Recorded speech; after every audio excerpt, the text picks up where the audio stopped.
సంవత్సరాల తరబడి ఎన్ని మందులు వాడినా మీ మోకాల నొప్పులు తగ్గట్లేదా? ప్రాణ పెయిన్ క్లినిక్ లో అత్యాధునిక చికిత్స. హాయ్ హలో నమస్తే, వెల్కమ్ టు సుమన్ టీవీ. ప్రస్తుతం మనతో ఉన్నారు founder and CEO of realtor oxygen doctor Nandi Rameshwar Rao గారు. సార్తో మాట్లాడదాం. నమస్తే సార్. సార్, గోల్డ్ ప్రైసెస్ చూసుకుంటే హెచ్చు తగ్గులు అనేవి, ఇన్ఫ్లేషన్ అసలు ఎందుకు ఫ్లక్చువేట్ అవుతున్నాయి గోల్డ్ ప్రైస్ అనేది అని చూసుకుంటే కొన్ని కారణాలు ఉన్నాయి సార్. అందులో వచ్చేసి మనకి కరెన్సీ మార్పులు ఒకటి, వడ్డీ రేట్లు ఒకటి, డిమాండ్ అండ్ సప్లై ఒకటి, ఇన్ఫ్లేషన్ అనేది ఒకటి ఉంది సార్. సో అంటే ఇవన్నీ కూడా కారణం అని చెప్పుకోవచ్చా? మరొకటి ఏంటంటే ఇజ్రాయెల్కి ఇరాక్కి యుద్ధం జరుగుతుంది.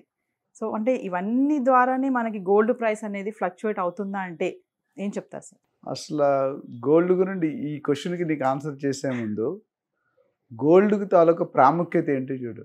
ప్రపంచంలో చాలా దాదాపు 200 దేశాల్లో కంట్రీస్ ఉన్నాయి, 195-200 ఉన్నాయి. మన కంట్రీలో వాడినంత గోల్డ్ 95% కంట్రీస్ వాడతారు.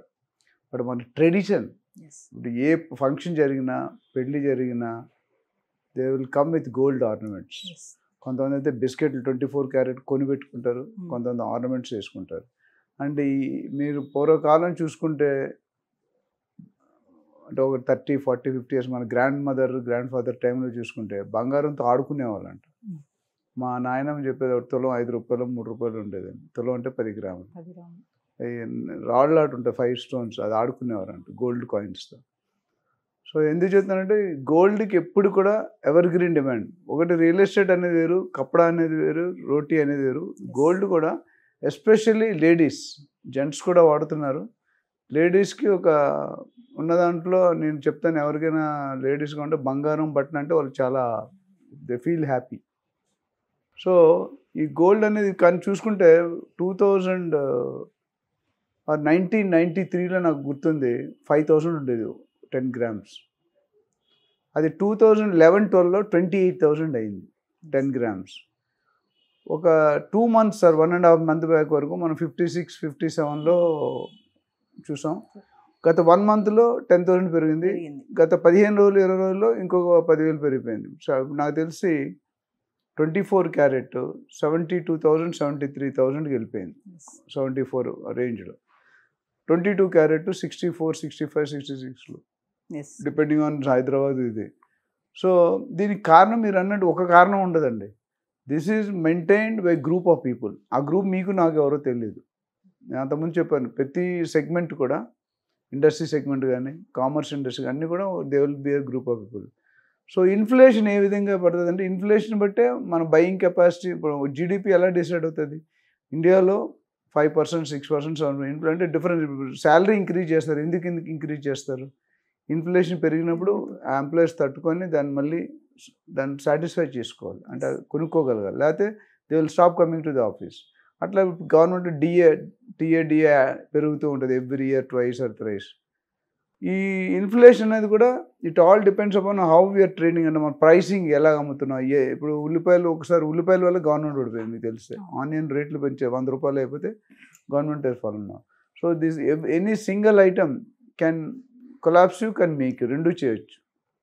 నెక్స్ట్ పాయింట్ మీరు ఏమన్నారంటే interest rates. So interest rates అనేది మీకు తెలుసో లేదో, సమ్వేర్ ఇన్ 1990sలో 14, 15, 16% ఉండేది పర్ యానం. అలాంటిది మేము కరోనా టైంలో చూసుకుంటే 4% పడిపోయింది. అమెరికాలో అయితే 1-2% ఇస్తే ఎక్కువ. అందుకని అమెరికా వాళ్ళందరూ కూడా ఇండియాలో ఇన్వెస్ట్ చేస్తారు. ఇప్పుడు 6.5-7.5% ఉంది. సో ఈ జనాలు ఇప్పుడు ఇన్వెస్ట్మెంట్ ఎప్పుడు చేస్తాం, దేనికి చేస్తాం అని తెలుసుకోవాలి. ఇన్వెస్ట్మెంట్ మనకి రిటర్న్స్ కోసం చేస్తాం. రియల్ ఎస్టేట్లో పెట్టాలన్నా రిటర్న్సే, గోల్డ్లో పెట్టాలన్నా రిటర్న్సే, స్టాక్ మార్కెట్లో పెట్టాలన్నా రిటర్న్సే, మ్యూచువల్ ఫండ్స్లో పెట్టాలన్నా రిటర్న్సే. అయితే ఎక్కడ రిటర్న్స్ వస్తున్నాయి, ఎక్కడ సేఫ్గా ఉంది, అది ఇంపార్టెంట్. సో ఇప్పుడు గోల్డ్ చూసుకుంటే మీకు FD రేటు మీద అప్రిషియేషన్ ఇప్పుడు లాస్ట్ 2 months అయిన అప్రిషియేషన్ లాస్ట్ 20 yearsలో అవ్వాలి నాకు తెలిసి, అంత స్పీడ్గా. ఆల్మోస్ట్ 10-15,000 మారిపోయింది. 56 నుండి 72-73కి వెళ్ళిపోయింది. 56, 58లో చాలా రోజులు లింగర్ అయింది, ఆల్మోస్ట్ ఒక 1 year అట్లా అయిపోయింది, కరోనా అయిపోయింది. సో ఈ 15,000 చూసుకుంటే rate of return is very high. 50,000కి మీ 55,000కి 15,000 కలిసిందంటే చూడండి ఎంత పర్సంటేజ్. ఆల్మోస్ట్ అంటే 1 year కాదు 2 monthsలో. కాబట్టి అప్పుడు జనాలు థాట్ ప్రాసెస్ మారుతుంది. ఏంటంటే ఇప్పుడు నేను ఎఫ్డీలో పెట్టుకుంటే 7% వస్తుంది, ఇక్కడ ఎక్కువ డబుల్ వచ్చింది. So why do I keep in FD? Plus ఇక్కడ రిస్క్ ఫ్యాక్టర్ అనేది కంపేర్ టు స్టాక్ మార్కెట్ తక్కువ. స్టాక్ మార్కెట్ కుదేలైంది అంటారు. ఒక 1 year బ్యాక్ క్రాష్ అయిపోయింది మార్కెట్. రియల్ ఎస్టేట్లో కూడా 2008లో క్రాష్ అయింది, బబుల్ బర్స్ట్ అయిందంటారు. తర్వాత ఇంతవరకు ఎప్పుడు కూడా కాన్స్టెంట్గా అవుతున్నాం. సో ఇవన్నీ ఫ్యాక్టర్ల మీద ఆధారపడి ఉంటుంది. గోల్డ్ రేట్ అనేది సడన్గా పెరిగిపోవడం అనేది కాదు, యూ కెనాట్ ప్రిడిక్ట్. ఇప్పుడు సిల్వర్ రేట్ కూడా 1 kg ₹1,00,000 అయిపోద్ది అంటున్నారు. ఇప్పుడు మేబీ 80,000 ఉంది. 80,000ది మీకు 1 lakh, ఎందుకంటే 82, 84 పెరుగుతుంటూ పోతే దే ఆర్ ప్రిడిక్టింగ్ దట్ ఇయర్లో ఇట్ విల్ టచ్ 1 lakh. అంటే అప్పుడు నాకు తెలిసి గోల్డ్కి సిల్వర్కి, గోల్డ్ 10 గ్రాములకి సిల్వర్ 1 kgకి ఒకటి అయిపోద్దేమో రేట్. ఎందుకంటే అది 82లో ఉంది, అది 80లో ఉంది, 72, 73లో ఉంది. Hardly any difference. ఒకప్పుడు పెట్రోల్కి డీజిల్కి అలాగే ఉండేది. పెట్రోల్ డీజిల్ కూడా మీకు బయట నుండి మనం కొనుక్కుంటాం ఇంపోర్టెడ్, అది బ్యారెల్స్ లెక్క, గ్యాలన్స్ లెక్క ఉంటుంది రేటు. $1 అక్కడ డ్రమ్కి $1 ఉంటే అంత పెరుగుతుంది మనకి. అదేవిధంగా ఇంకొక మేజర్ వేరియబుల్ ఫ్యాక్టర్ ఏంటంటే ఎక్స్చేంజ్ ఫ్యాక్టర్, కరెన్సీ ఎక్స్చేంజ్. ఇప్పుడు సింగపూర్ డాలర్ వేరు, ఆస్ట్రేలియన్ డాలర్ వేరు, మలేషియా రింగెట్స్ అంటారు, యూఎస్లో డాలర్స్ అంటారు, యూకేలో స్టెర్లింగ్ పౌండ్స్ అంటారు. సో ఎప్పుడైతే కొన్ని కోట్లు పెద్ద పెద్ద బిజినెస్ చేసినారు, ఇప్పుడు అంబానీ అదాని ఉన్నారు కదా, ఒక ట్రాన్సాక్షన్లో కొన్ని కోట్లు పోతుంది అంటే ఎక్స్చేంజ్ రేట్ 25 పైసా మారుతాయి. ఎందుకంటే టూ మచ్. మీకు తెలుసో లేదో, ఒక ఆయన ఎవరో ఫారిన్ కంట్రీలో మన చిల్లర ఉంటుంది కదా 7.21, 7.23 అంటే ఆ 7.2 0.01 పైసా నల్లిఫై చేసేస్తారు అంటే రౌండ్ ఆఫ్ చేస్తారు.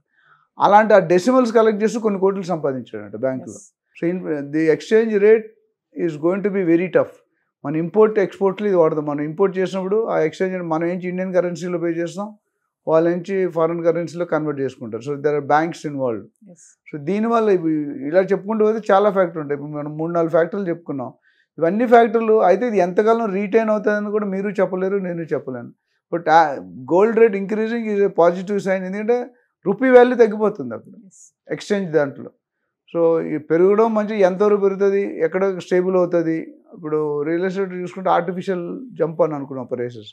ఇది అలా కాకుండా ఉంటే మంచిదే, బట్ ఉంటుందా లేదనేది the future has to decide. Sir మరి యుద్ధం గురించి కూడా అనుకున్నాం కదా, ఇజ్రాయెల్ ఇరాక్ యుద్ధం జరుగుతుంది, అది డెఫినెట్గా అక్కడ కూడా ఇప్పుడు రెండు ఫ్యామిలీలు కొట్టుకుంటే ఏమవుతుందని మీకు తెలుసు. ఇప్పుడు ఇరాన్ ఒక కంట్రీ, ఇజ్రాయెల్ ఒక కంట్రీ, వాళ్ళిద్దరు టఫ్ ఆఫ్ వార్ నడుస్తున్నారు. యూఎస్ నుండి మిగతా కంట్రీస్ నుండి వాళ్ళని కూల్ చేయడానికి ఆలోచిస్తున్నారు. బట్ ఇంకా అది ప్రాసెస్ ఉంది. It is not succeeded. Maybe successful అవుతుంది ఇవాళ కాదు రేపైనా. అది అయిన దాకా ఇప్పుడు ఎవరు ఉంటారో, ఎవరు పోతారో, ఏ బిజినెస్ ఉంటుందో, ఏ బిజినెస్ ఎవరికి తెలియదు. సో ఇందులో ఈ షేర్ మార్కెట్ కానీ బంగారం కూడా ఏమవుతుందంటే ఈ గొడవల్లో ఏమవుతుంది, డెసిషన్స్ తీసుకుని కొంతమంది అమ్మేసుకుంటారు, కొంతమంది కొనుక్కుంటారు. ఎక్కువ అమ్మేసుకునే ఉంటారు. అప్పుడు ఏమవుతుందంటే ఎక్సెస్ వచ్చింది అనుకోండి, రేట్ తగ్గిపోతుంది.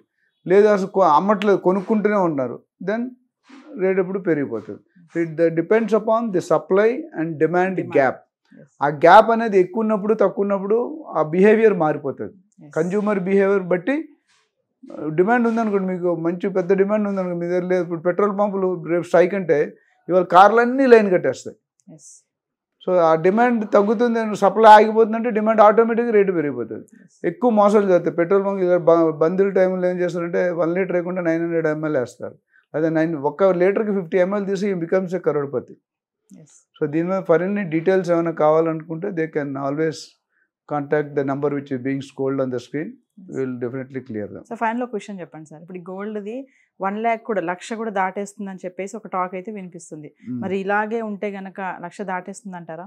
అవకాశాలు అయితే కనిపిస్తాయండి. Possibilities are there. మనం టూ ఎర్లీ టు డిసైడ్. ఎందుకంటే 56, 58 నుండి ఒక్కసారి 15,000 పెరిగి 72, 73 అయింది. అండ్ ఇట్స్ మ్యాటర్ ఆఫ్ 2, 3, 4 వీక్స్లో అయింది. So possibilities are there. అవుతుందని ఖచ్చితంగా చెప్పలేం, but it is in the positive move. Thank you sir. Thank you. Suman టీవీలో మీ పర్సనల్ అండ్ బిజినెస్ ప్రమోషన్స్ కోసం కింది నెంబర్కి కాంటాక్ట్ చేయండి.